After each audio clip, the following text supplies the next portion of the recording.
Bismillah, alhamdulillah, salatu wassalamu ala rasulillah wa ala alihi wa ashabihi wa man walah, ma ba'd.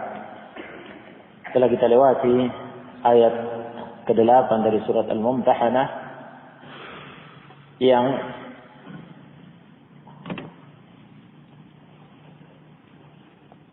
kesimpulan makna ayat ini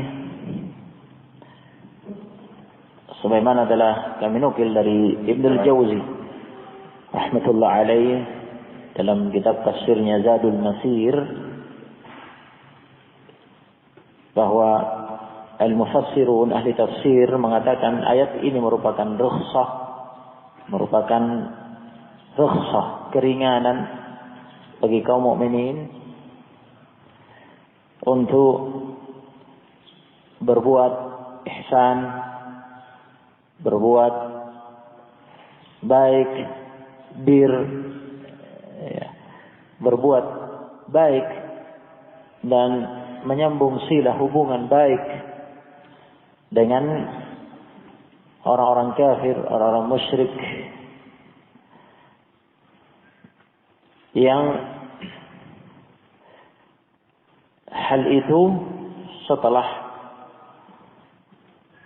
setelah memutus wala terhadap mereka, setelah memutus wala kepada mereka, yakni bersama dengan bara' yang ditegakkan kepada mereka, yaitu kebencian dan permusuhan kepada mereka karena kekufuran dan kesyirikan mereka, secara qalbu, dalam qalbu tidak menghalangi untuk berbuat baik, menyambung hubungan baik dan berbuat adil, tidak menzalimi mereka, selama mereka itu bukan orang-orang yang memerangi Islam dan kaum muslimin, bukan orang yang memerangi kaum muslimin dalam agama ini, karena agama ini, dan tidak mengusir kaum muslimin dari negeri-negeri mereka. Dan telah disampaikan pula qadiyah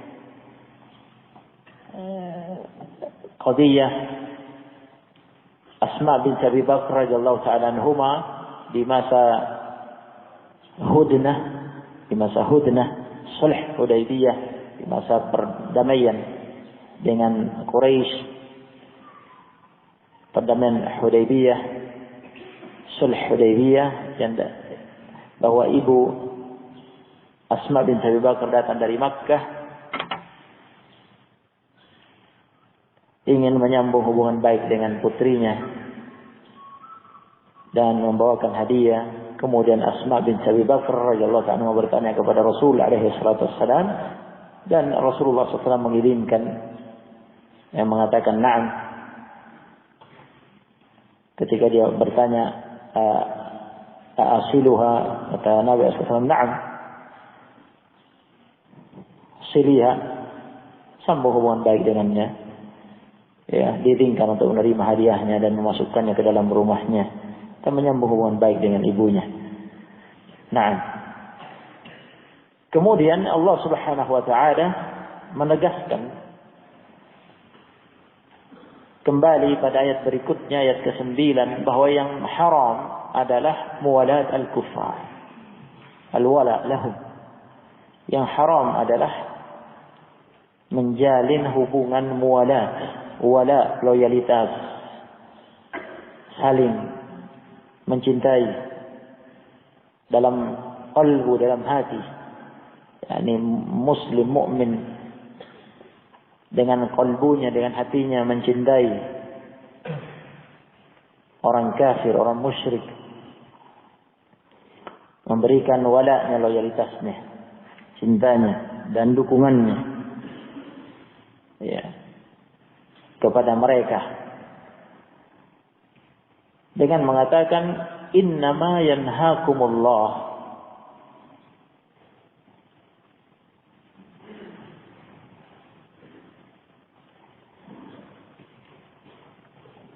innama adatu hasr, perangkat bahasa yang berfungsi untuk hasrul ma'na, Hasrul makna untuk membatasi makna. Hanyalah sesungguhnya. Yanhakumullah, Allah subhanahu wa ta'ala melarang kalian. Melarang kalian. yakni mengharamkan atas kalian. Anil ladina, dari orang-orang kafir, orang-orang musyrik, qatalukum, yang memerangi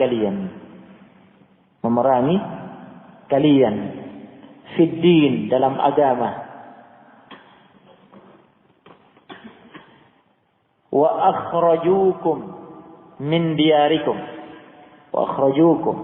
dan mereka mengeluarkan kalian, mengusir kalian, min diyarikum, dari negeri-negeri kalian.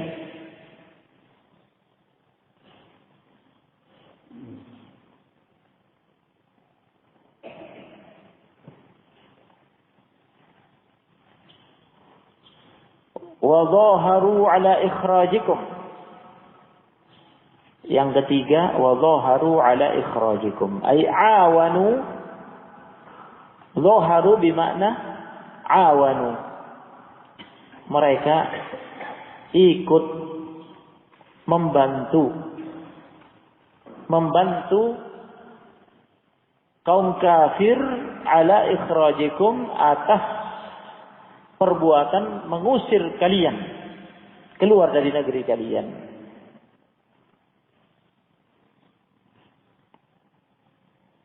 Ikut membantu,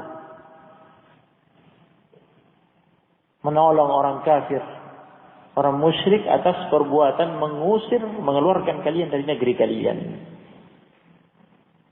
Allah Subhanahu wa taala melarang kalian dari mereka-mereka itu. Antawallauhum,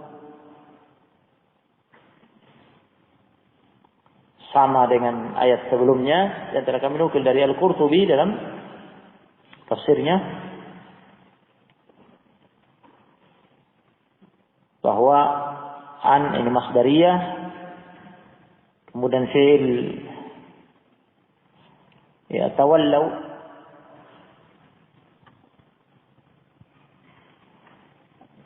bersama dengan an masdariyah tersebut mustaq, dipetik darinya masdar tawalli, ya, dan masdar ini sebagai badal secara i'rab majrur, badal dari alladzina, anil ladina. Naam. Innama yanhakumullah anil ladina qataluhum, yani innama yanhakumullah anit tawalli anil muwalat anil wala lil ladina qatalukum. Hanyalah sesungguhnya Allah melarang kalian dari perbuatan at-tawalli, al-muwalat, al-wala, semakna, ya, memberikan muwalat, melakukan tawalli, menjalin wala, loyalitas dengan orang-orang yang disifati dengan sifat-sifat tadi. Qatalukum fid din wa akhrajukum min diyarikum wa dhaharu ala ikhrajikum. Memerangi kalian dalam agama, mengusir, menghalau kalian keluar dari negeri kalian, dan ikut membantu, menolong perbuatan mengeluarkan kalian dari negeri-negeri kalian.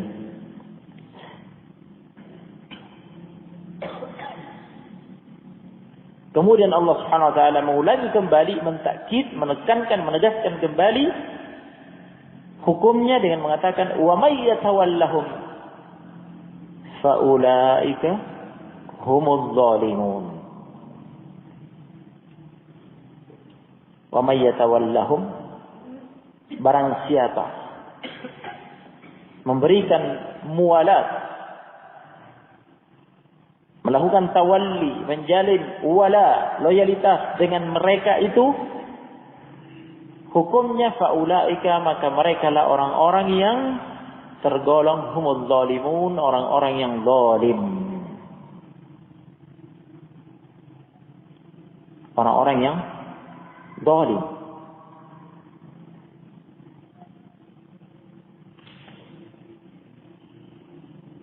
Dan ini dosa besar yang tingkatannya adalah kufrun akbar mukhrijun minal millah. Riddatun ba'dal Islam. Dosa besar yang mengeluarkan dari Islam. Kemurtadan dalam Islam, melakukan muwalat, tawalli, menjalin wala, loyalitas dengan orang-orang kafir dengan makna yang telah ditekankan berkali-kali, diulang berkali-kali, yaitu wala, loyalitas yang dimaksud adalah secara qalbu mencintai mereka, ya, kemudian membuahkan secara perbuatan munasarah al-kuffar al-muslimin, menolong orang-orang kafir terhadap kaum muslimin. Secara lisan ad-difa' anhum wat-taslih wat-tashhil limadhhabihim. Secara lisan ad-difa', memberikan pembelaan, anhum, kepada mereka, membela orang-orang kafir. Atau at-tashhil limadhhabihim, membenarkan, mensahihkan madhab mereka, agama mereka, bahwa agama mereka juga baik, benar. Nah, maka mereka orang-orang zalim dengan kezaliman yang besar, yaitu kufrun akbar. Kufur besar yang membatalkan Islam. Semakna dengan firman Allah Subhanahu wa taala dalam surat Al-Maidah ayat 51. Kata Ibnu Katsir, faqal wa may yatawallahum fa ulaika humul zalimun. Dan barang siapa memberi loyalitas kepada mereka, wala tawalli muwalat, kata-kata yang semakna,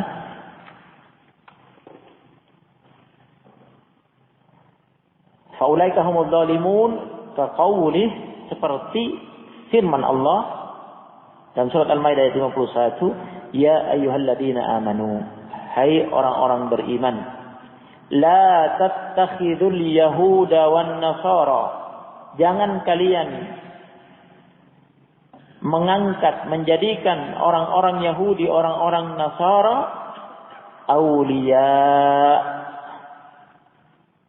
aulia sebagai wali-wali kalian, kawan-kawan kalian, teman-teman kalian, pemimpin-pemimpin kalian. Ya. Yang antara kalian yang artinya kalian loyal kepada mereka, beri loyalitas, cinta, dan mana-mana yang diterangkan tadi. Sebagai wali-wali kalian. Ba'duhum awliya'u ba'd. Hakikatnya mereka itu orang Yahudi, orang Nasara dan orang kafir lainnya, sebagian mereka adalah wali, kawan, teman bagi sebagian yang lain. Wa may yatawallahum minkum, barang siapa melakukan tawalli, muwalat, wala kepada mereka dari kalian, fa innahu minhum, maka sesungguhnya dia pelakunya minhum, termasuk golongan mereka. Minhum, termasuk dari mereka, yang termasuk dalam golongan mereka. Berarti dia keluar dari golongan kaum muslimin, kharaja minal muslimin wa sara minhum, minal yahudi wan nasara wa ghairihim mimman ya tawallahum. Dia keluar dari kumpulan kaum muslimin dan menjadi masuk dalam golongan orang Yahud, Nasara dan golongan lain dari orang kafir yang dia menjalin wala dengan mereka.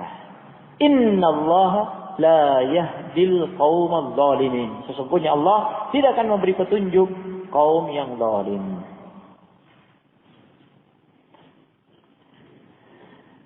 As-Sa'di rahimahullah dalam Taisirul Karimir Rahman mengatakan, "Wa may yatawallahum fa ulaika humudz zalimun wa dzalika adh-dhulmu dan zulm, kezaliman tersebut yang disematkan, dinisbatkan kepada mereka bahwa mereka adalah orang-orang zalim, yakunu bihasbit tawalli atau bihasabit tawalli. Bihasbit tawalli tergantung jenis tawallinya. Bihasabit tawalli sesuai jenis tawallinya. Hukumnya ya. Fa in kana tawalliyan tamman, apabila tawalli yang dilakukan mualat yang utuh,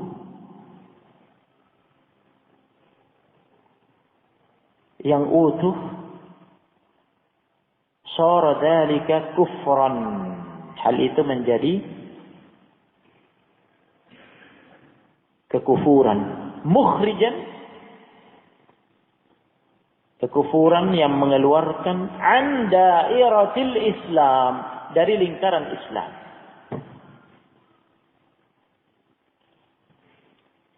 Apa batas tawalli yang utuh tersebut yang membatalkan Islam? Sudah diterangkan tadi, dan sebelumnya di awal surat ini telah kami nukil fatwa dari Al-Lajnah Daimah, dari Ibn Baz, dari Shalal Fauzan, a'immah hadzal asr,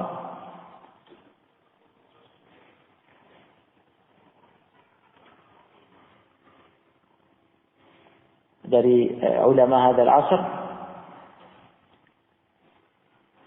rahimahumullah. Nah, yaitu makna tadi.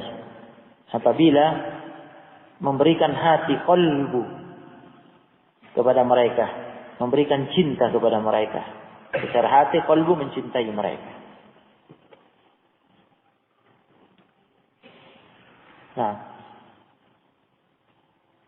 secara lisan membela mereka, memuji mereka,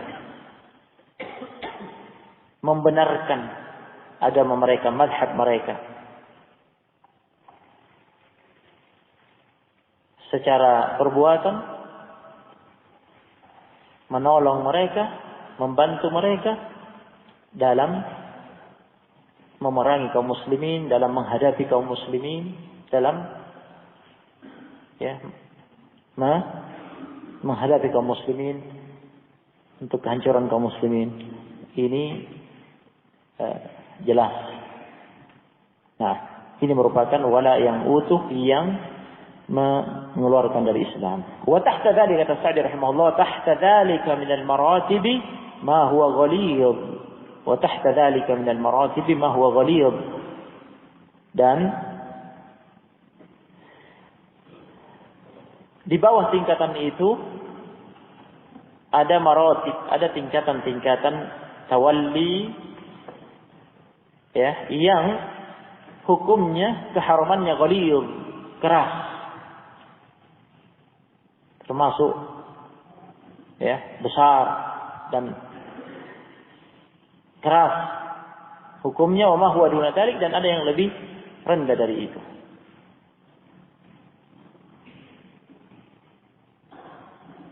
Nah, contohnya apa yang dilakukan oleh Hatib ibnu Abi Balta'ah radhiyallahu anhu, dzalika as-sahabi al-Badri, sahabat yang hadir perang Badar tersebut, melakukan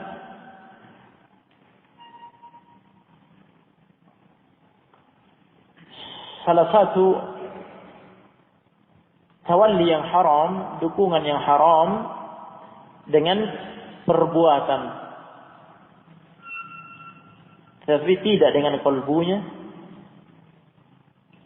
Dan yang dilakukannya itu tidak sampai pada tingkatan kufur. Ketika dia menulis, membocorkan rahasia rencana penyerbuan Nabi SAW untuk Fathu Makkah. Dalam keadaan dia membenci kufar Quraisy secara qalbu. Dan dalam keadaan dia tahu persis bahwa apa yang dilakukannya ini la yughayyiru syai'an min al-amr. La yughayyiru syai'an min hadzal amr. Apa yang dilakukannya ini tidak akan bisa merubah sedikit pun hasil peperangan itu. Karena Allah nasirun nabiyahu, karena dia tahu, dia yakin Allah akan menolong nabinya. Fathu Makkah akan terjadi, akan dikalahkan mereka. Mereka tidak akan bisa menghadapi gempuran Rasulullah SAW. Yakin dia. Sehingga apa yang dia tahu, apa yang dia lakukan ini tidak akan berpengaruh untuk kemenangan mereka dan kekalahan kaum muslimin. Tidak ada pengaruhnya. Namun dia ingin jadikan itu sebagai cara agar dia punya jasa pada mereka, agar terlindungi keluarganya, kerabat yang ada di sana. Karena dia bukan dari kalangan Quraisy. Namun jelas yang dilakukannya ini adalah sesuatu yang haram. Namun tidak sampai pada tingkatan kufur. Oleh karena itu ketika berijtihad Umar ghadiba lillah, marah karena Allah dan mengatakan dia munafik dan ingin membunuh, menegakkan hukum had kepada Hatib, minta izin kepada Nabi SAW untuk membunuhnya. Nabi SAW tidak mengirimkannya dan menyalahkannya. Dan mengatakan la tadri fa inna Allah qad ittala'a ala ahli Badr wa qala lahum i'malu ma syi'tum faqad ghafartu lakum. Kamu tidak tahu, Allah SWT sudah meneliti, sudah mengetahui hakikat para pejuang perang Badar, dan Hatib ibn Abi Balta'ah termasuk pejuang perang Badar.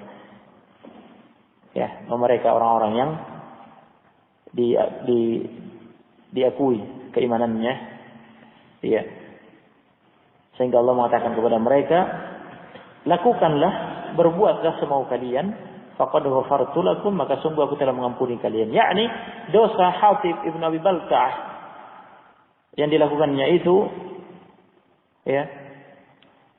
meskipun itu dosa dan kesalahan, namun itu terhapus dengan keutamaan yang dimilikinya sebagai pejuang perang Badar dan diampuni oleh Allah Subhanahu wa taala.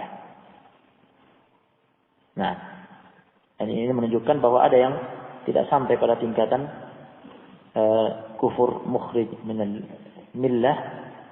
Ada yang sampai pada tingkatan itu. Barakallahu fikum. Tafadhalu jazakumullahu khairan. Subhanallahi wa bihamdihi.